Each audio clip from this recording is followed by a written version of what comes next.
Y está ya a esta hora con nosotros el doctor Carlos Castro Riera, el fue decano de la Facultad de Ciencias Jurídicas de la Universidad de Cuenca, también presidió el Colegio de Abogados de El Azuay y es parte de algunas organizaciones sociales de defensa, sobre todo del agua y otros temas importantes para la ciudad. Doctor Castro, muy buenos días. Nos gustaría conocer cuáles son las lecturas que le deja a usted estas intenciones del gobierno luego de esta consulta popular y todo este proceso que tanto en Cuenca como en la provincia de El Azuay se ha venido dando para la defensa de nuestras fuentes de agua. Hay todavía una serie de acciones pendientes para que los resultados de esta consulta, más del 80% de el pronunciamiento de los cuencanos y las cuencanas se haga realmente efectivo. Uno de ellos está todavía en manos del Ministerio del Ambiente, que no acelera esta delimitación de las zonas de recarga hídrica. Doctor Castro, buenos días. Buenos días, Rosanita. Gracias por la invitación a compartir con su distinguida audiencia esta entrevista. Mire, el Ministerio del Ambiente y del Agua y de Transición Ecológica, como se lo ha denominado en forma rimbombante en el último gobierno, incumple una vez más no solamente lo que está establecido en la Ley Orgánica de Recursos Hídricos, que tenía ya que cumplirse por allá por el año 2016, sino un mandato del pueblo de Cuenca al no delimitar hasta la presente fecha las zonas de recargo hídrica, que de acuerdo con el dictamen de la Corte Constitucional y el mandato de la consulta popular tenía que realizarse por parte del Ministerio del Ambiente y el Agua en coordinación con el GAD municipal de Cuenca y Etapa. Es una nueva omisión administrativa en la que cae el Ministerio del Ambiente, y recordaremos que ya en el 2014, cuando se expidió la Ley Orgánica de Recursos Hídricos, se dio un plazo de 2 años para que se haga la delimitación de las zonas de recarga hídrica, las áreas de protección hídrica también, y el Ministerio del Ambiente no lo hizo. Claro, como en este país no funciona el control de legalidad, el control de constitucionalidad, y se vive casi un permanente estado de excepción, donde la arbitrariedad campea y el primer desobediente al ordenamiento jurídico es el gobierno de turno. Entonces, pues tenemos hoy una circunstancia gravísima al no haber ejecutado la voluntad popular del pueblo de Cuenca, el Ministerio del Ambiente, y esto nos coloca en una situación difícil, mientras vea usted que por otro lado el gobierno desarrolla toda una acción en contubernio con las empresas mineras para acelerar los procesos de explotación minera en zonas que son preocupantes, en este caso para el Cantón Cuenca, en sus páramos, humedales, en los bosques y vegetación protectoras, es decir, en los sitios donde naturalmente se fabrica el agua que se utiliza por parte de los habitantes del Cantón Cuenca. Ahora, doctor Castro, nos preguntamos qué hacer. Justamente el día de ayer empezó a circular un manifiesto del Foro Autónomo de Defensa del Azuay en las que se hace una crítica fuerte a esta falta de liderazgo de nuestras autoridades precisamente para presionar y avanzar en procesos que permitan efectivizar, por ejemplo, la consulta y la defensa de nuestros páramos y de las zonas sensibles que están alrededor de Cuenca y que permiten que tengamos agua ahora y, por supuesto, garantizar que tengamos agua a futuro. Bueno, mire, en el editorial del día de hoy, publicado en Diario El Mercurio, sostengo que, en definitiva, llegó el momento de la verdad, puesto que el Consejo Cantonal de Cuenca se apresta a discutir y aprobar la ordenanza que norma el Plan de Desarrollo y Ordenamiento Territorial y el Plan de Uso y Gestión del Suelo para el Cantón Cuenca. Entonces es la oportunidad para que el Consejo Cantonal pueda en el PDOT y en el PUX hacer constar estos territorios, tanto en lo que se refiere a las zonas de recarga hídrica cuanto a las áreas de protección hídrica, y sustituyendo la omisión del Ministerio del Ambiente y en uso de su competencia de ordenamiento territorial, sin que dependa de nadie, poder entonces resguardar, proteger y conservar estos territorios y de esa manera impedir que la arbitrariedad del gobierno nacional en contubernio con las mineras se imponga.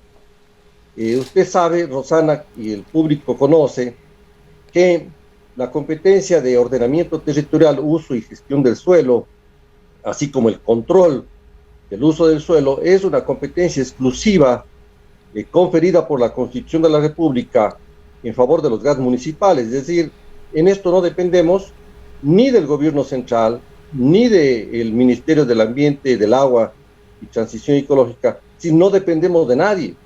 De tal manera que yo espero que se ejerza con entereza, firmeza, dignidad, esto que puede realizar el Consejo Cantonal respecto del ordenamiento territorial, es decir, reservar esos territorios que son el corazón de Cuenca, donde se producen las aguas por todos los habitantes del cantón, y entonces se impida que en esos territorios se destruyan los páramos, los humedales, los bosques protectores, y se resguarde el agua para la ciudad de Cuenca y el cantón. De manera que eso es lo que corresponde, Rosana. Tenemos que estar expectantes, apoyar y por supuesto estar vigilantes para que el Consejo Cantonal efectivamente norme, insisto, con firmeza, entereza y dignidad la defensa de esos territorios fundamentales y que en uso de su competencia exclusiva, insisto, sin que dependa de nadie, es decir, aquí en estos territorios no puede haber actividad extractiva, como tampoco puede haber actividades antrópicas que afecten a los páramos del Cantón Cuenca. También recordamos que le escuchamos al presidente de la República cuando estaba en campaña electoral y en declaraciones en este mismo medio de comunicación de que no se permitirá acciones extractivas, acciones de actividad minera en las zonas de protección de agua, en los páramos, en las zonas en donde sean consideradas como fuentes, donde nace el agua que luego llega a las ciudades, en este caso Cuenca. Pero aparentemente podemos decir que hay una intención de desoír estas mismas declaraciones, pero además la propia voluntad del pueblo cuencano que ya se pronunció en las urnas. Por un lado tenemos estas declaraciones del presidente, tenemos esta abrumadora votación y pronunciamiento de los cuencanos y las cuencanas, pero por otro lado el viceministro se encuentra avanzando en diálogos y negociaciones con estas empresas para hacer una inversión, como dijimos hace un momento, de 340 millones de dólares para avanzar en este proyecto. Esta nueva empresa propietaria ahora de Loma Larga va a continuar con el proceso para conseguir ya los permisos y lograr la extracción. Es decir, no hay ninguna intención efectivamente de poner un alto a este tipo de acciones. Bueno, una vez más ha sucedido lo que permanentemente se ha constatado en la historia nacional. Una cosa son las ofertas de los candidatos en campaña electoral y otra cosa es lo que hacen ya estando en el poder. De tal manera que estamos siempre en la presencia de dos rostros. Un rostro que es el que muestran en campaña, ofrecen el oro y el moro, se congratulan con los pueblos, quedan bien en aras de conseguir los votos y luego cuando llegan al poder se olvidan, no honran su palabra. Y esto se repite una vez más con el actual gobierno, que por otro lado ha estado en permanente contubernio con las empresas mineras, fraguando, planificando, viendo la forma de que la administración pública central se ponga al servicio de las mineras. Claro, estas grandes empresas transnacionales han sido grandes comensales del Palacio de Gobierno. Pues esto lo dice la propia información oficial. Pues el gobierno ha estado en reuniones con los sectores empresariales, por un lado, con los sectores petroleros, pero también con los grandes consorcios mineros, y el resultado de eso fue justamente el decreto 151, dictado a inicios del mes de agosto, donde se coloca la administración central al servicio de las empresas mineras para acelerar los procesos de explotación.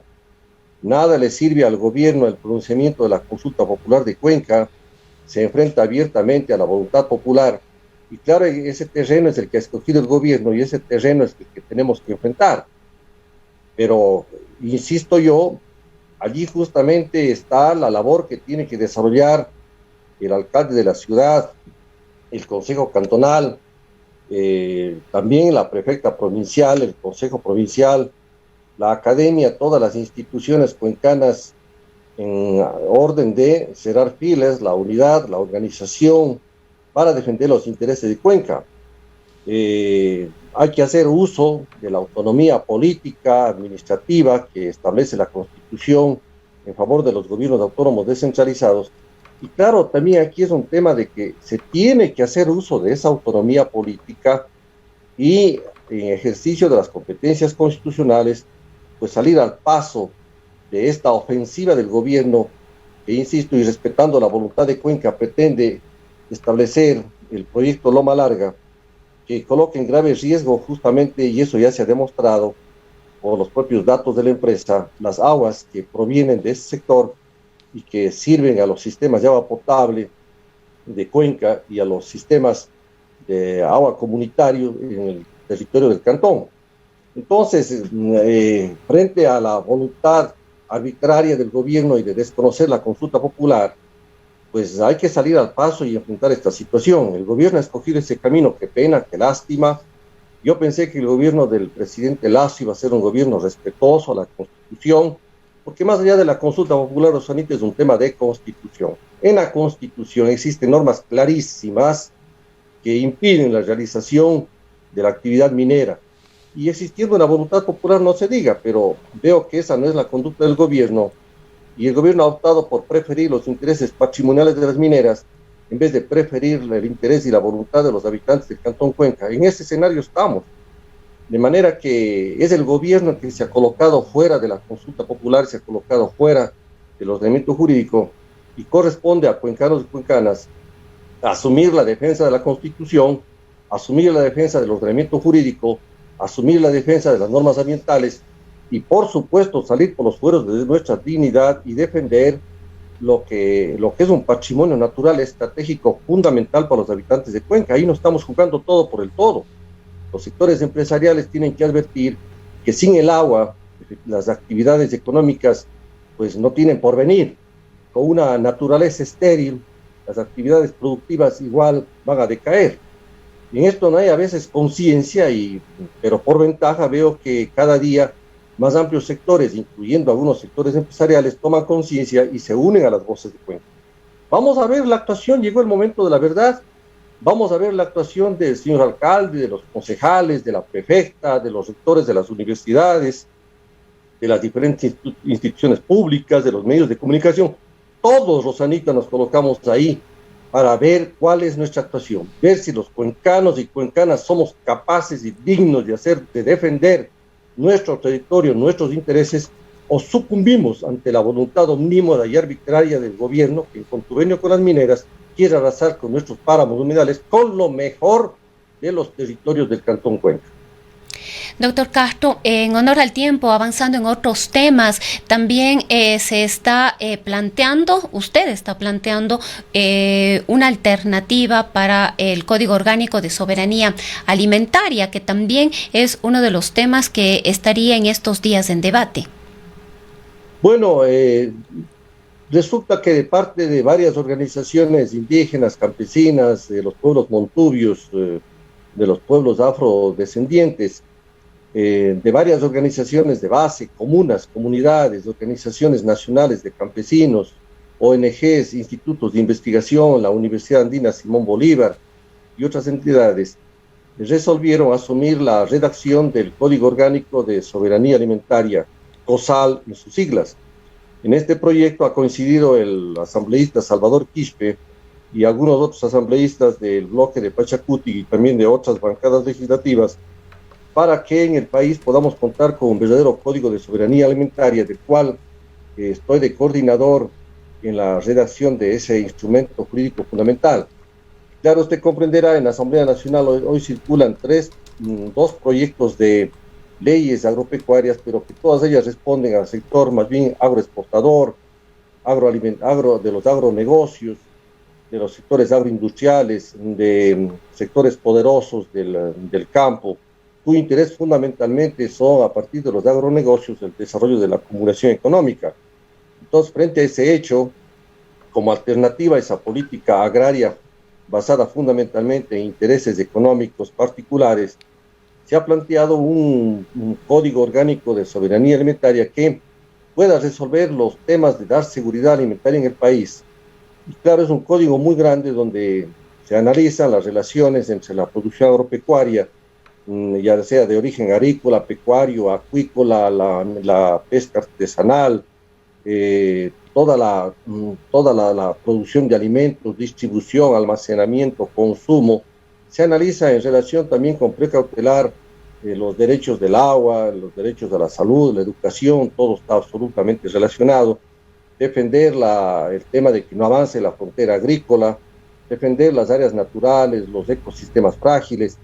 Y ese código contempla todos los capítulos relacionados con el agroecuatoriano, desde temas de sanidad animal, vegetal, inocuidad de alimentos, temas del comercio nacional e internacional de alimentos, el tema de la agricultura familiar, campesina comunitaria, el tema de los pequeños y medianos productores, los programas de asistencia técnica, financieras, crediticias, la agrodiversidad, la agrobiodiversidad, la agroecología, se plantean los roles de la salud, de la educación, el tema de los riesgos para la actividad alimenticia. Es decir, no hay un solo aspecto de los temas relacionados con la producción alimentaria que no estén contemplados en este código, que de paso me permite informar que está prácticamente ya llegando a su fin.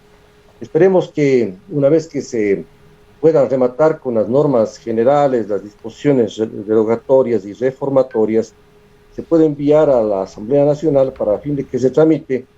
Claro, ahí se podrá confrontar, ¿no?, el proyecto que viene de los sectores de los agronegocios versus este proyecto que tiene el respaldo de los sectores indígenas y campesinos de nuestro país, y que esperamos que las organizaciones que están ligadas a este sector asuman como una verdadera bandera alternativa para que en el país podamos contar con un desarrollo agrícola que favorezca a la inmensa mayoría, al 70% de aquellos ecuatorianos y ecuatorianas que nos han dado de alimentar durante toda la historia de nuestra república y aún antes de ser la República del Ecuador. Esta es la situación y estamos en este proceso que ha sido una construcción colectiva para que pueda llegar a feliz término la construcción del Código Orgánico de Soberanía Alimentaria. Ahora, doctor Castro, para cerrar ya este diálogo, la aprobación de estos planes, tanto el de ordenamiento territorial como el de uso y gestión del suelo, están prácticamente fuera ya de las fechas. No van a alcanzar a cumplir las fechas, más allá de todas estas demandas ciudadanas y colectivas de que se pueda incorporar de manera determinante la defensa de nuestras fuentes de agua. La pregunta es, ¿qué pasa si es que estos documentos no están siendo ya aprobados dentro de los plazos establecidos? Ya, es gravísimo, Rosanita, lo que ha ocurrido. Ya hace meses hemos venido planteando como el Cabildo del Agua y en forma también personal estas preocupaciones. A la final, ¿qué tenemos? ¿Cuál es el panorama? No tenemos la delimitación definitiva de las zonas de recarga hídrica por parte del Ministerio del Ambiente, Agua y Transición Ecológica. Como consecuencia de eso, también esos territorios que debían estar ya delimitados, es obvio que tendrían que constar en el PDOT y el PUCS. Y claro, si es que no lo ha hecho el Ministerio del Ambiente, tiene que hacer el Consejo Cantonal. Luego tenemos, ¿no es cierto?, la circunstancia de que al no haber PDOT y PUCS, al no haberse aprobado esos territorios, están en definitiva sin conservación, sin protección, a pesar de que existe, como digo, la Constitución, que tiene suficientes normas para hacer aquello, pero que no se la acata. Entonces, Rosanita, se planteó hace tiempo que se apruebe por parte del Consejo Cantonal una ordenanza que norme el resguardo de lo que se llamaban las áreas de desarrollo estratégico para el Cantón Cuenca y las políticas, y que norme las políticas de las comunidades de Arturo de Páramos con el gobierno municipal. Se envió ese proyecto de esa ordenanza porque se sabía que efectivamente se iba a caer en esta mora, y tampoco se ha tramitado hasta la presente fecha esa ordenanza. Es una barbaridad. Se omite el Estado el cumplimiento de sus responsabilidades. Un gobierno arbitrario que da espaldas a la consulta popular. Una administración municipal que efectivamente no ha acelerado, no ha pronunciado, no ha exigido. Es decir, y también veo por parte de muchos sectores ciudadanos que se han quedado en una situación de dormirse en los laureles. Entonces, ¿Qué pasa con nuestro Cantón Cuenca? Todo el mundo ha hablado del PDOT del PUC, se han hecho mesas redondas de una serie de cosas, pero de lo que menos se ha hablado en Cuenca es de haber protegido lo que es el corazón del territorio del Cantón Cuenca. ¡Qué barbaridad! ¿Qué nos pasa a los cuencanos y cuencanas, a sus instituciones, a sus autoridades? Preocupados de todo, menos de algo fundamental, Rosanita, que es el tema del agua de Cuenca. Estamos a 45 minutos, a menos de una hora, de las fuentes de agua que están siendo amenazadas. De todo han discutido, menos del aspecto principal de cómo resguardar los territorios. Mire usted, ¿qué PDOT o PUC se puede hablar si no se ha protegido los territorios del Cantón Cuenca? ¿De qué estamos hablando? De esto tienen que dar respuesta el señor alcalde, los concejales, también la prefectura y las instituciones fundamentales de Cuenca. Es una situación tremenda y peligrosa que atraviesa el Cantón Cuenca. Estamos en un momento decisivo de nuestra historia y esperemos que no nos ocurra como nos ha ocurrido en otros aspectos. ¿En qué estado está Cuenca y su cantón? Aislados, abandonados, marginados, un desastre, maltratados históricamente, un centralismo absorbente. Y mire usted, a esto se une esta nueva amenaza y un gobierno teniendo como comensales en la Casa de Gobierno a las empresas mineras y planificando cómo asentarse en nuestros humedales, páramos, es decir, en lo mejor del Cantón Cuenca.